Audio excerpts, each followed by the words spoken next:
good news is young children thrive on repetition. Again, for an adult, for someone of my age or for someone of your age, it would be monumentally tedious to do something that many times, self-assessing each time. I mean, I don't think our brains could handle that. We're not made for that.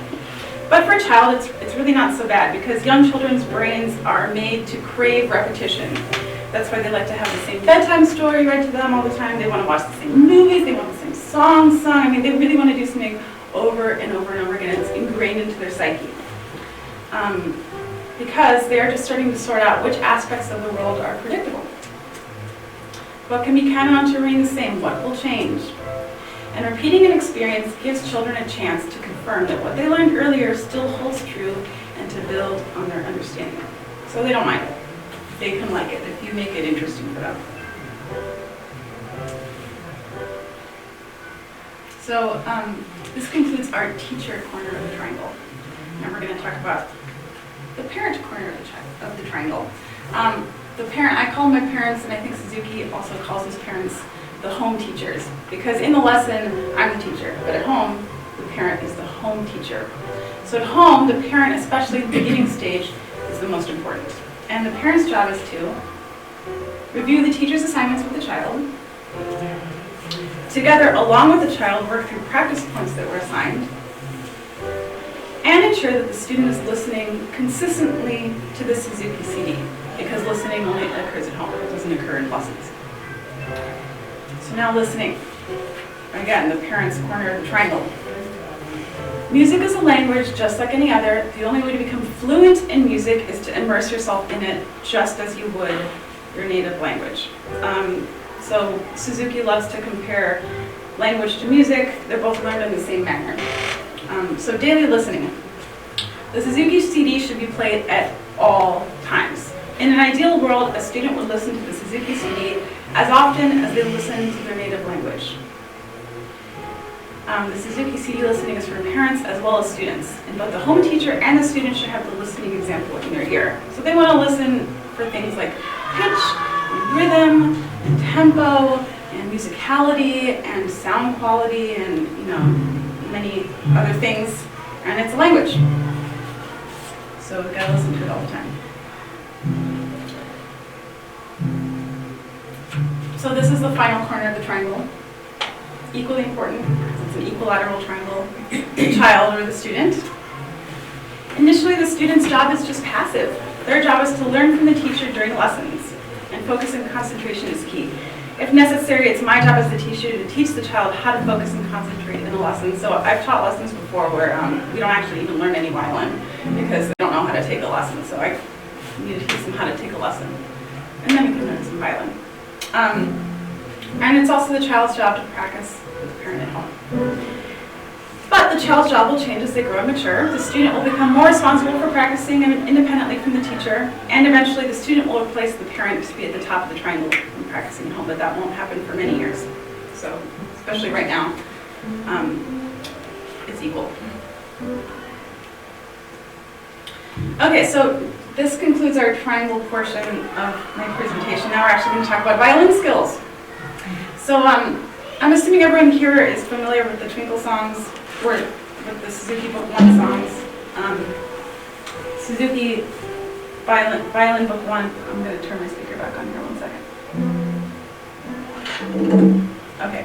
Suzuki Violin Book 1 starts off with the twinkles, and there are just some variations on the twinkle theme. But before you learn the twinkle songs, you need to learn your pre-twinkle skills, and they're just skills that you learn before you start playing anything. So these are pre-twinkle and twinkle left-hand skills. These are only skills that I'm going to do with my left hand for playing on the violin, not my bow.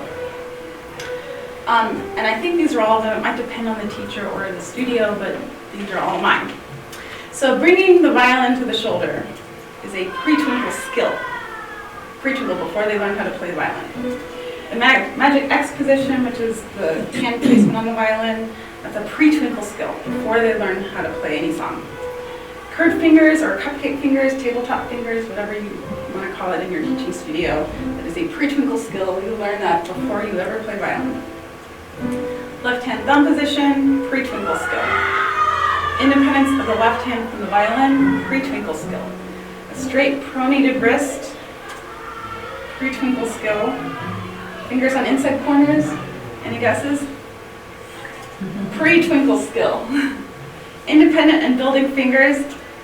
Finally, this is putting fingers down on the violin. That's a twinkle skill. It's something that they learn when they're actually playing their first song. Left elbow position, twinkle skill. Fingerboard geography, or the notes that they're playing as they play them on the violin, twinkle.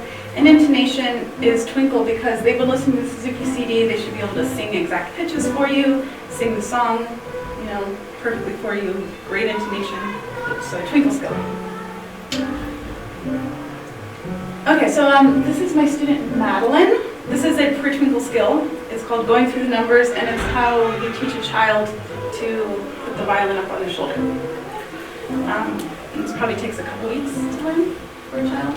So this builds good posture from the ground up. Like Chloe Chua had great posture. She probably learned it in her going through the numbers skill in her pre-twinkle phase. It helps the student differentiate between resting and playing position, and it enables independence of the left hand from the violin. That's not shown in the video, but it does do that as well.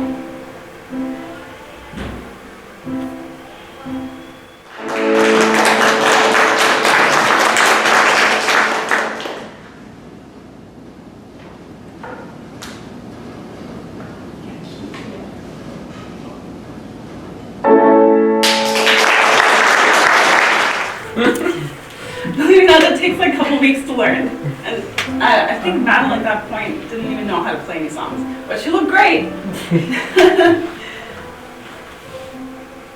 Okay, so after I've completed my pre-twinkle training, if I'm a pre-twinkle student, this is what my left hand looks like. I got my magic X position in the right spot on the fingerboard. I got my curved fingers. I got a relaxed thumb and a straight pronated wrist. This takes usually several months before you can play a song. And another pre-twinkle skill, independence of the left hand from the violin. So you're holding up the violin with just your head, not your hand. Okay, that was left hand. Now we're going to talk about my bow hand, what I do over here with my bow. So these are pre-twinkle and twinkle right hand skills.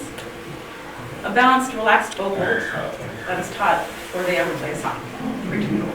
My elbow hinge, opening and closing the elbow right here. Pre-twinkle skill. Playing at the square of the arm is a pre-twinkle skill.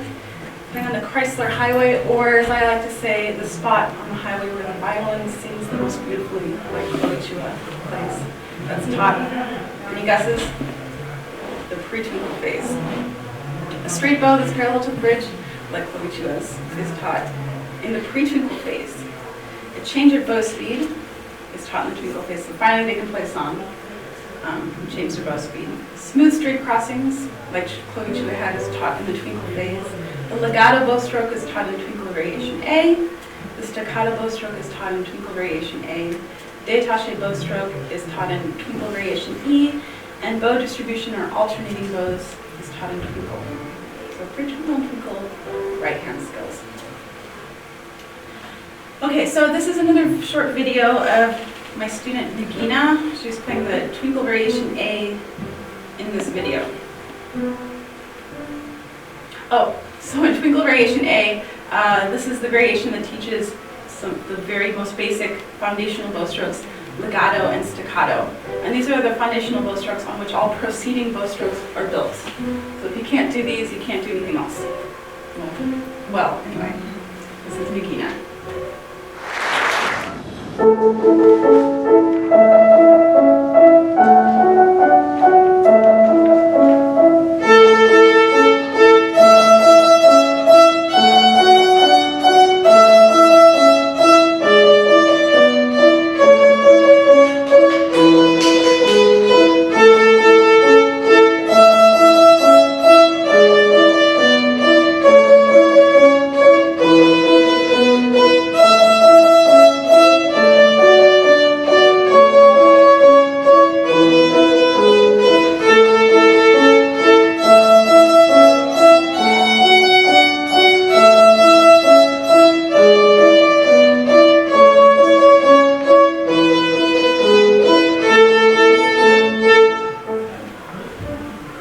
Okay, so that's just the first song they'll ever learn as a Suzuki violin student. And just to learn that one song, just one song, these are the skills that they had to learn just to play that one song. And that combines both the left hand and right hand skills. Well, it takes a long time. I think Nagina, at that point, maybe it took her a year to play like that, just for the one song.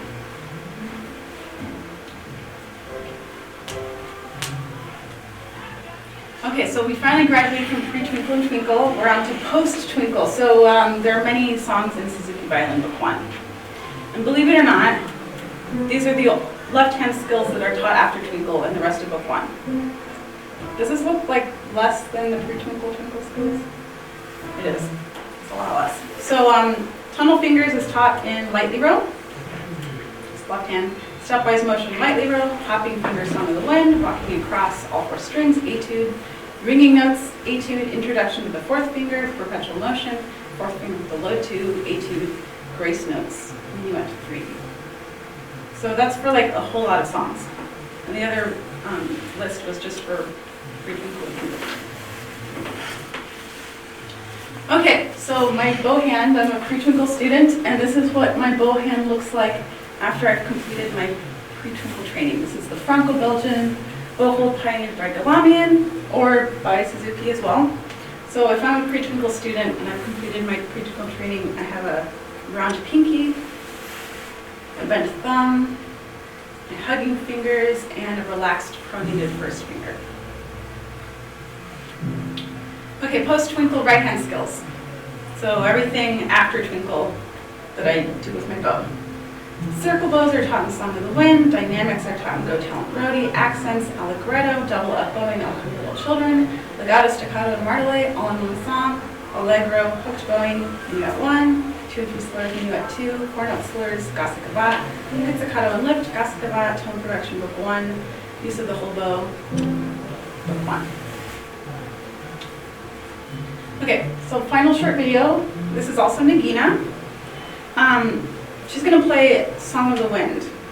So this is a really elementary song in Book 1. I think it's the third one after the Twinkles. This is like what many people would call like a baby song. It's really elementary. But just to play this one song,